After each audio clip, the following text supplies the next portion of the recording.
All right, let's talk about another Power Rangers theory, or at least a idea that could actually help with this whole entire issue.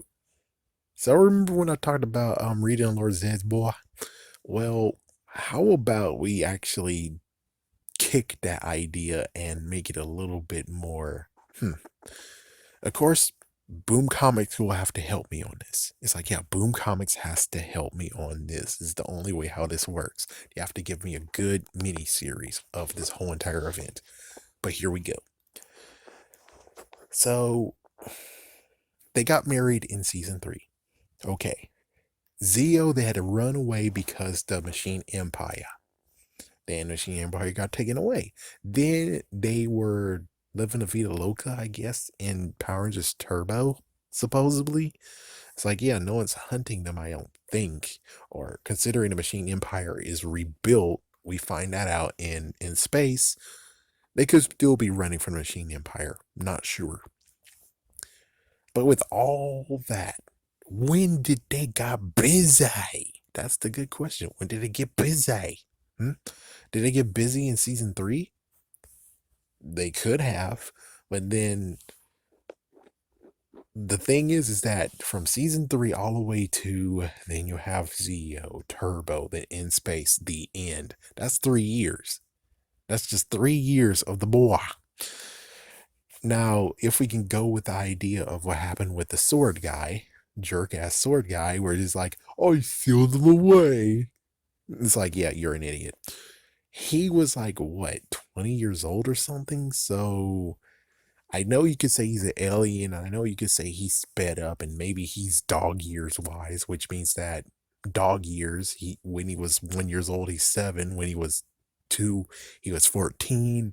Then when he was 3, he was 21 years old. We can go with that. Or something like that. So, yeah, we can go with that. But here is my thought. What if he wasn't made conventionally? Busy. Instead, what if he was made in a tube? What if he actually was just spliced together? That would be interesting parts. Like, one, what if he was spliced together by those two, and maybe being spliced, he was able to, yeah, because he was growing, and whenever he was growing, they didn't remember him, and he was just basically sealed away, and thank goodness to the tube protect him from the Z-Wave. And then that means that, yeah, you can get in space. Let's just do it. Let's just say that maybe it was in space or turbo. So 1, 2, 3, 5. It's a decent amount of years. That works. Let me see.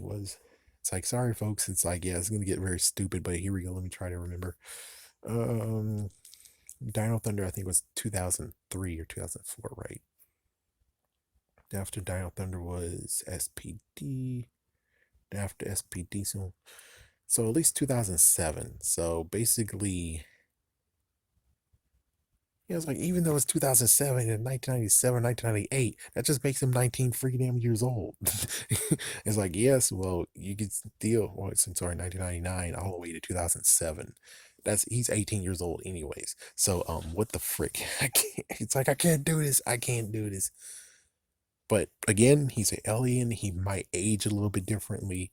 And not to be a freaking jerk, but there's many people out here these days that says, I'm 30 years old. Man, you look like you're 50. You look like you're 40. You look like you're 30. It's like, it looks like you're actually an elderly person who should be a grandma. So with that said, I guess you could say he could actually be that, but I wish they actually made him a teenager or a kid. Basically like Diabolico. I think that was his name. If not, then the little baby that was in Lightspeed Rescue. He was a baby, then all of a sudden he turned into a freaking adult that fast. Same deal with this guy. I know kid actors suck, Fourth Wall Breaker. I know kid actors suck, but if you would have just made him as a kid and then he absorbed and killed a bunch of people and that's how he grew, well, kill people, aka killed monsters, killed people that were on his side, and he just kept destroying them. That would be an interesting idea where it's like there's a few episodes of where they wanted to go against the monster and then the monster just disappeared, where it's like, what the hell? Just something like that where it's like, yeah, they're building up to it, which makes perfect sense. That would be freaking awesome. And you would be like, oh, that's how that happened. Oh. Anyways, of course, it gets to many ideas of how he was raised. It's like Babu Squat was nowhere to be found. They left in season two. I'm pretty sure she might have been able to get in touch with them. I would have loved to say Goldar did it, but Goldar, we saw him for most of the times. So it can't really be Goldar.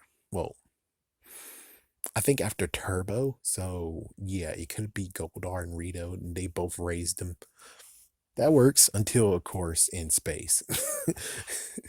It's like, I don't know, man. It's just hard about who freaking raised him.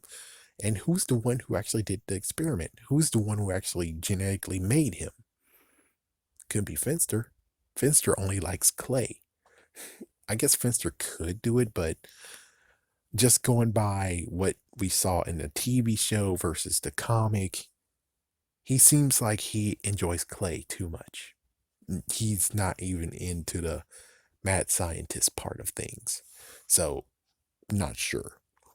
But it would be cool to actually be like, yeah, it turns out that he got implanted that he's their children, he's their kid. But yeah, he's their kid DNA wise. But he never actually had any attachment or anything or any interaction whatsoever with Rita and Lord Zed. And decided to actually just make him so he can actually battle the Rangers, take revenge. But of course, since Mighty Morphin's not there anymore, it's like, okay, then what exactly is he doing this for?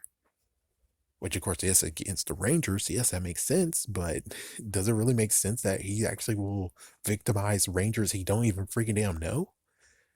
Would it make perfect sense that he actually attacked Rangers who don't have any morphing anymore? And that would be kind of cool and interesting, where instead of this part of, which I know it costs a lot of money, and plus they don't have this ability to get all the Rangers back, but I'm like, just pick a certain ones who deserve it.